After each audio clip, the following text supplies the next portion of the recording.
Hello everyone. In this video, let's discuss about the essay The Death of the Author written by Roland Barthes, who was a 20th century French literary critic and theorist. The essay titled The Death of the Author by Roland Barthes was published in 1968. Now this essay criticizes the traditional approach of trying to understand the author's intention. So earlier, in the earlier times, when a text had to be analyzed, what we did was we looked for the author's intention. What was the author's point of view? What was his intention, his meaning? What meaning did he mean by these words? This is what we were concerned about when we were studying a text. Now, Roland Barthes criticizes this approach. He criticizes author's intention, looking at author's intention to find the meaning of the text. And he says we should focus on reader's interpretation. The meaning doesn't come from the author, but it comes from the reader's interpretation. We will discuss this in the essay. It's only an introduction. So this essay, in a way, has been very crucial to the development of post-structuralist literary theory. That is, till then we were focusing on the author. The author was the center of everything. But now we have deconstructed. Roland Barthes says that the author is not that important. We have to focus on the readers. So this has somehow become very crucial for the post-structuralist theory's developments. Now there are two books that are worth mentioning when we talk about this. One is Derrida's The Death of Roland Barthes. In this essay, Derrida is interpreting the death of the author by Roland Barthes, but in an ironic way. And secondly, we have Bourke's The Death and Return of the Author. Again, he is criticizing, he is completely opposing the essay by Roland Barthes. So for a long time, when we continuously give the author all the credit for the text and its meaning, and then suddenly Roland Barthes comes and says that the author is not important at all, it is the reader who is important, then there will be a lot of objections. So this is what you can mention these two works when you are preparing your answers. Now let's move on to the essay. Now Roland Barthes begins his essay with an epigraph. So the epigraph consists of some lines from this French novel called Sarrasine, which is written by Honoré de Balzac. These are the lines, and when we read through these lines, you will understand that these lines talk about womanliness or femininity. So the lines goes like this. It was woman with her sudden fears, her irrational whims, her instinctive fears, her unprovoked bravado, her daring and her delicious delicacy of feeling. Now, as I mentioned before, these lines beautifully represent womanliness. Now, there is something interesting about this plot. So, the hero of the story, the male protagonist, he is falling in love with a castrato who is disguised as a woman. Basically, castrato is a young man who has removed his private parts, who has done castration. Now, this man has been disguised, or he has been dressed up as a woman, and the hero of the novel falls in love with this man dressed up as a woman.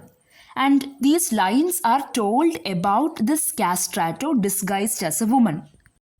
Now, after mentioning these lines, Roland Barthes is asking a question. He asks, who speaks this? These lines were told by whom? Is it the hero of the story who is telling these lines? The hero has no idea about the reality of the situation. Is it this hero who is talking about womanliness? Or is it Balzac, the writer himself, who is giving out his own personal opinions or about humanity? Who is the speaker? And then Barthes himself says it is impossible to know. We will never know whether it is the writer's opinion or whether it is the opinion of the hero of the story. Because how are we going to know what the writer intended? We will never get to know what this writer intended by these lines. So he says, writing is the destruction of every voice. That is, once something is written, then there is no more importance to what the author has meant. What was the intention of the author? Whatever intention the author had, that is destroyed then and there when he wrote this, when this writing was done. So after this, whatever meaning has to be taken from, it's up to us. We don't have to depend on the author. Because again, getting the exact meaning, the exact point of view of the writer is impossible. But according to Roland Barthes, this is what is happening right now. We are giving a lot of importance to the author.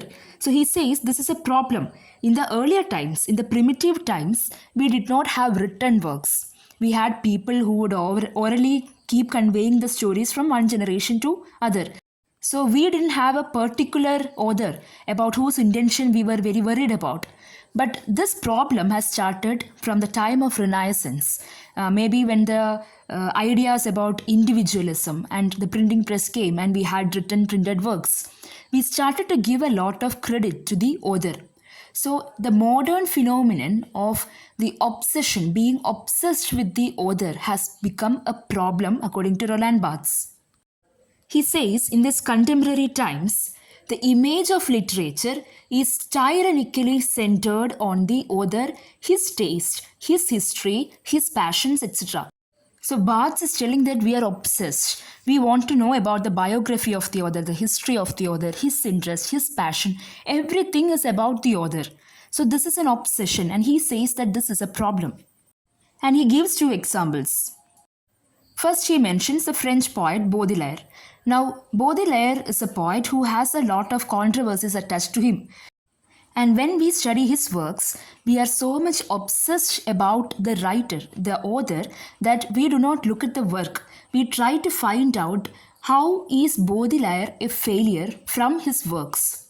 And the same way when we go through Van Gogh's paintings, we try to find out evidences to show that he was mad. From his paintings, we are not actually appreciating or trying to understand his paintings as it is. Instead, we are trying to understand Van Gogh through his paintings. So this obsession has been always going on. And here he says, explanation of the work is always sought in the man who produced it. We always try to find out the meaning of the work, the explanation of the work from the author, from the man who produced it. And he himself says that this is useless, that is his opinion. And then in order to support his point of view, he also mentions Stephen Mallarmé, and he says Stephen Mallarmé has also put forward the same idea. So this French poet of the 19th century also has the same idea that it is language that speaks to us and not the author. So earlier we talked about the obsession on what the author meant, what is his point of view and all these things. But what Roland Barthes says, and he says Stephen Mallarmé also said the same thing, that language speaks to us. The meaning should not be from the author, it has to come from the language. And then he continues by saying that the text does not consist of words giving a single theological meaning, but it is a space of many dimensions.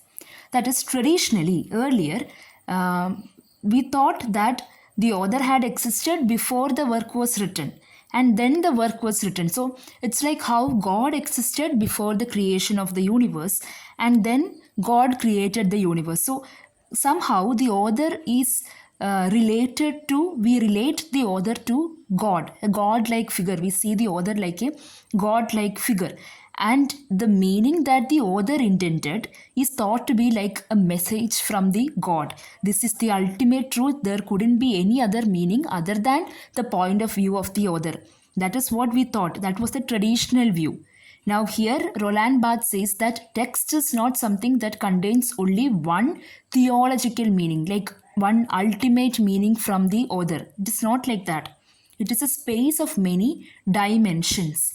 That is, writer and text. Barthes' view is that writer and text are born simultaneously. That is, for example, suppose I am reading a book, maybe Alice in Wonderland. When I read the book, I will interpret a meaning from the book. Now, before me, there might have been nobody else who has understood the book in the same way that I did. So, the particular book, the particular text with the particular meaning that I interpreted was born only when I read it. And if somebody else is reading the same book, they might interpret it in another way, they will get another meaning, and that meaning has happened only when they read the book. It has not existed before that. That is why Barth says writer and text are born simultaneously. There are different versions of the same text. It is a space of many dimensions. So every work is written here and now. And he says writing is a performative art. That is, the words in the text, it will have meaning only when we interpret those meanings. Just because it is all written into a book, it will not give any meaning. We as readers or we as spectators, we should give it the meaning. So it is just like how the script is acted out by the actors on the stage. The script is not complete. Only when the actors act it out, their performance give it its meaning. So the same way, writing is a performative art according to Roland Barthes. So the two major points that we just discussed were the author is merely a scripter. Now this is the term Roland Barthes uses. He says we do not have to call the author the author. He only writes the script. The rest of the performance is done by us. Like the actors, the readers are the ones who do all the remaining interpretations, giving meanings and everything. So we do not have to call the writer the author, we will simply call him the scripter. He exists only to produce the work, not to explain it. His duty is producing the work, explaining will be done by the readers. Secondly, the text is a tissue of citations. There are a lot of interpretations. He also means to say that one text is not completely original. It is a blend of many other previous works from literature. So he says a text is a tissue of citations. Now, why should we take Barth seriously? There was no problem when we analyzed a text based on the author's intention before. Why should we take Barth seriously? Now, he gives an answer for this too. He says, imposing an author on a text by saying that what the author meant is the ultimate truth, the ultimate meaning, this will actually limit the text. If you say that what he told is only the truth, then what we are actually doing is we are limiting the meaning of the text to that one particular meaning. Roland Barthes says that is not how it is supposed to be. A text is a tissue of science. So here we have structuralism coming in. That is just like how we have a structure and so many elements in it. A text is like a structure with so many signs in it, and based on the relations, based on the interpretations, the meanings will keep changing. So there could be multiple meanings, and the meaning is based on the reader and not on the author. Using his own words from the essay, the unity of the text is not in its origin. Origin meaning the author who wrote it. It is in its destination. What is the destination of a text? The readers are the destination. So the unity is not in the author, it is in the readers. And finally, he ends his essay by saying that the birth of the reader must be ransomed by the death of the author. Now, he is not literally meaning the birth of the reader and the death of the author.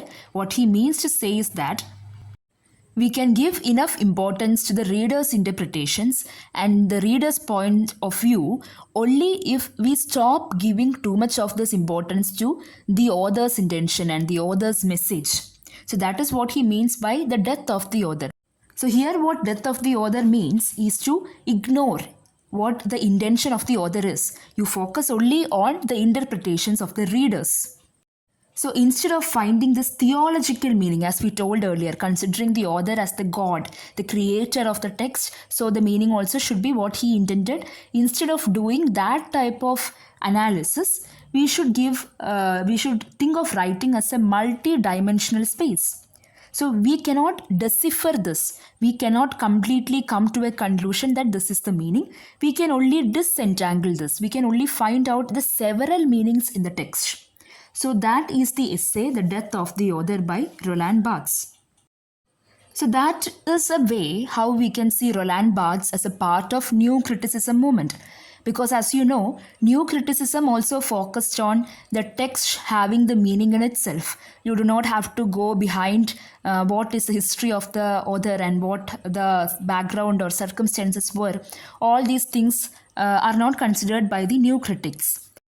So Roland Barthes has similar ideas like the new critics, but still he's different because new criticism thought that they could come at a definite meaning from the text, whereas Roland Barthes thought that the text will have multiple meanings depending on who reads the text, who interprets the text. And that is how he becomes part of the post-structuralist movement. He talks about multiple meanings and the author not being the center of everything. And as a structuralist, he says that the text is a tissue of science. So we have all this new criticism, structuralism, and post structuralism, all these elements coming in this essay. And this essay is thought to be one of those essays that led to the transition from structuralism to post structuralism, and that is why it is considered to be very important. So I hope you have understood all these major points. If you have any suggestions, please let me know in the comment section. Thanks for watching.